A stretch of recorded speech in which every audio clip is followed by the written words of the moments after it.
विकल्पहीनता के कारण नहीं चाहते हुए भी लोगों ने यहाँ जनता दलीय उम्मीदवार को जिताया था। हम वोट कटवा सभी के हैं, चूँकि हम इंडिया गठबंधन के और एनडीए गठबंधन के दोनों का वोट काटकर हम जन स्वराज की सरकार बनाएंगे, दोनों को साफ कर देंगे और दोनों तरफ के लोग मेरे साथ जुड़ रहे हैं, इसीलिए उन लोगों को घबराहट है।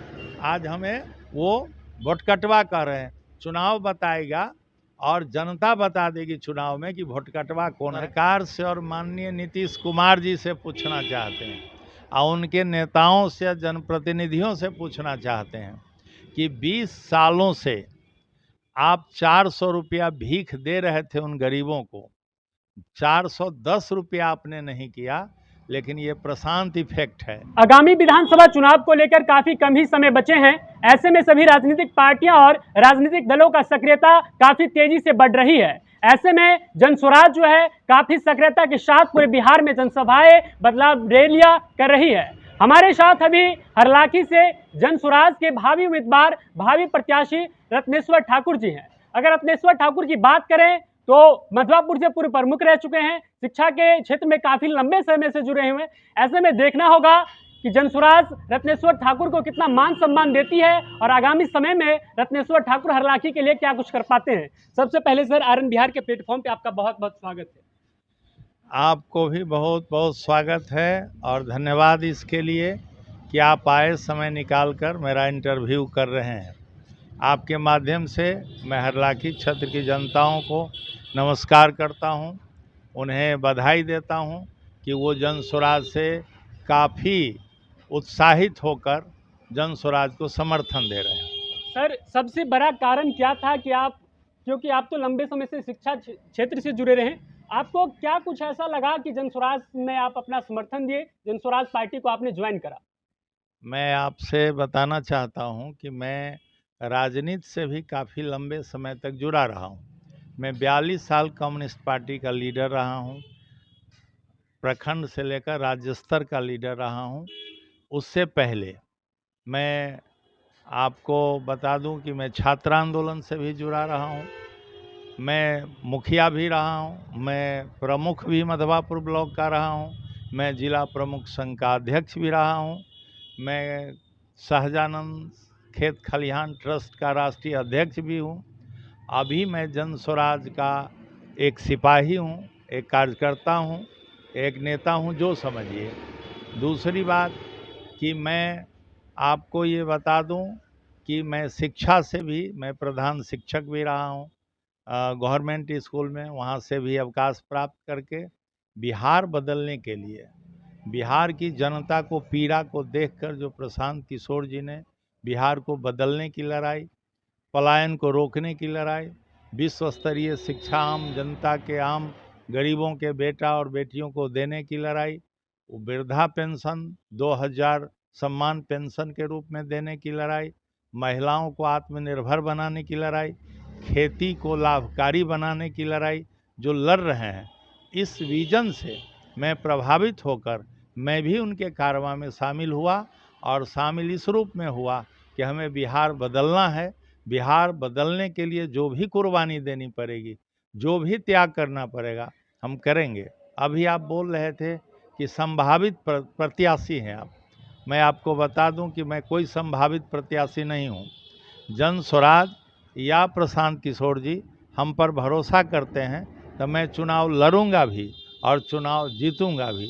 जनता का बहुत भरोसा है हम पर, क्योंकि मैं जनता के बीच बहुत लंबे अरसों से उनके दुख और दर्द की लड़ाई लड़ता रहा हूँ। उनकी आवाज़ बनकर, किसान मजदूरों की आवाज़ बनकर, व्यापारियों की आवाज़ बनकर मैं यहाँ बहुत लंबा संघर्ष किया है और मेरी पहचान पूरे क्षेत्र में और आम जनता का स्नेह और प्यार मुझे मिलता है। इसीलिए मैं संभावित नहीं हूँ। मुझ पर भरोसा किया जन स्वराज तो मैं लड़ूंगा, मैं उम्मीदवार हूँ। नहीं किया तो जन स्वराज में बहुत सारे काम हैं, संगठन के काम हैं, और भी जो जवाबदेही मिलेगी मैं उसे निभाऊंगा। मैं कोई संभावित प्रत्याशी नहीं, मैं एक जन स्वराज का सिपाही हूँ। सर, अगर हरलाखी से पिछले चुनावों की बात करें तो हरलाखी में अगर 2010 की बात करें या 2015 की या 2020 विधानसभा चुनाव की बात करें तो कहीं ना कहीं उपेंद्र कुशवाहा का ये सीट, और दूसरे नंबर पर अगर बात करें तो सीपीआई का ये मुख्य केंद्र रहा है और महत्वपूर्ण सीट रहा है उन लोगों का।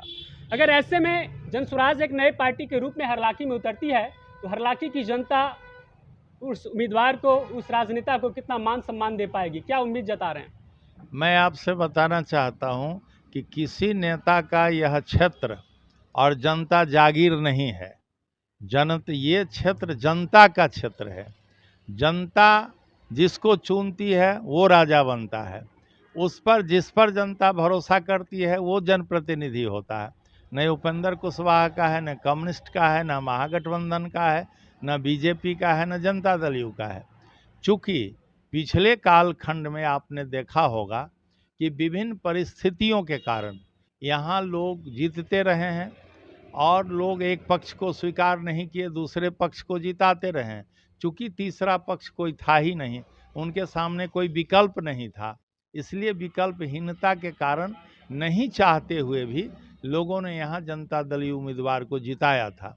जबकि आप जाएंगे क्षेत्रों में, हमसे ज़्यादा आप पब्लिक कंसर्न में रहते हैं, सभी दल के लोग आपके साथ रहते हैं, सभी लोग नाखुश हैं। आप जाइए, अभी ब्लॉक में जाइए, थाना में जाइए, कर्मचारी के पास जाइए, बिना पैसा का कोई काम नहीं होता है। चारों तरफ लूट का बाजार गर्म है। एक भी काम पब्लिक का बिना पैसा का नहीं होता है। कोई सुनने वाला नहीं है, कोई उसके दर्द को सुन कर निदान करने वाला नहीं है। अभी पानी के लिए इतना हाहाकार मचा है, चारों तरफ पानी सूखा में तब्दील हो गया है। खेत सूखा हुआ है और सड़कों पर, आप सहार घाट में अभी आए होंगे, आप पानी हेल कर आए। ये है हमारा विकास, ये हमारे जनप्रतिनिधि का पुरुषार्थ। आज वर्षा हो जाए, 4 वर्षा, थोड़ी सी वर्षा होती है तो आप सहार घाट के सड़कों पर पैदल नहीं चल सकते, और लोग नाला में तब्दील हो गया है, झील में सड़क तब्दील हो गया है, और खेत में पानी नहीं है, किसान काहे काट रहा है खेत में। इसीलिए आपसे हम कहना चाहते हैं कि यहाँ पानी के लिए जो हाहाकार है, इसके लिए जवाबदेह यहाँ की सरकार है। 20 सालों से जो राज सत्ता में है, या विपक्ष में भी जो रहे हैं, विपक्ष में भी महागठबंधन के लोग हैं, उन लोगों ने भी, तमाम लोगों ने जनता को यहाँ लूटा है, लूट का औजार समझा है। और इसीलिए हम आपसे कहना चाहते हैं कि ये जल संरक्षण पर करोड़ों अरबों रुपया खर्च हुआ, इसका जवाब दे जनप्रतिनिधि और सरकार कि हमारा चापाकल क्यों सूखा। नल जल पूरा फेलियर है, अरबों रुपया खर्च करके नल जल से हमारा पानी हम जनता को पानी उपलब्ध नहीं हो रहा है, इसका जवाब दे। दूसरी बात, हम आपसे कहना चाहते हैं कि ये जो स्वच्छता बना है, ये स्वच्छता के माध्यम से जल संरक्षण बनाना था, कहाँ चला गया हमारा स्वच्छता? क्यों आज हमारा ये नल चापाकल सूख गया है? और पानी पहुंचाने के लिए जो करोड़ों रुपया खर्च किए जा रहे हैं, लेकिन आम जनता तक वो पानी उपलब्ध नहीं हो रहा है। आम जनता जहां जाते हैं गाँव में, बोलता है पानी आया नहीं, आया चला गया, ये स्थिति बनी हुई है। आज इसके लिए जवाबदेह कौन है? दूसरी बात, यहाँ हमारा अरबों खरबों रुपया खर्च हुआ पश्चिमी कोसी नहर पर। ये कमला नहर है, जो जिसे पकरी नहर कहते हैं, उसमें पानी नहीं आ रहे हैं, खेत में लोग, किसान को पानी नहीं है।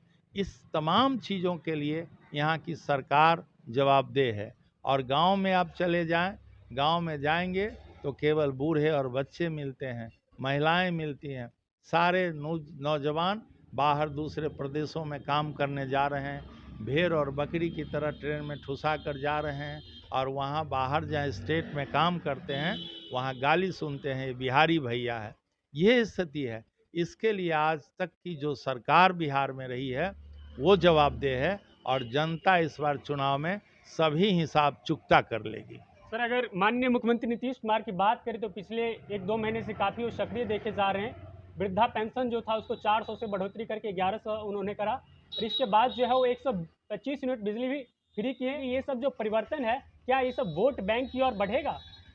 हम सरकार से और माननीय नीतीश कुमार जी से पूछना चाहते हैं, और उनके नेताओं से, जनप्रतिनिधियों से पूछना चाहते हैं कि 20 सालों से आप 400 रुपया भीख दे रहे थे उन गरीबों को, 410 रुपया आपने नहीं किया, लेकिन ये प्रशांत इफेक्ट है, ये जन स्वराज का इफेक्ट है, असर है कि हम लोगों ने गांव-गांव जनता को जगाया है।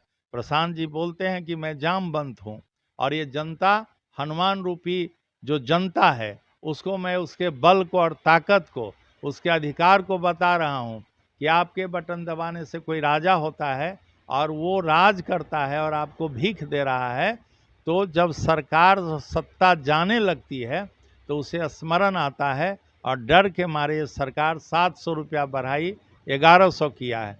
लेकिन हम लोगों ने कहा है, जन स्वराज ने कहा है, 1100 में दम नहीं और 2000 से कम नहीं। हमारी सरकार बनेगी नवंबर में और मैं 2000 सम्मान पेंशन तमाम बूढ़े और बूढ़ियों को बहाल करूंगा बिहार में।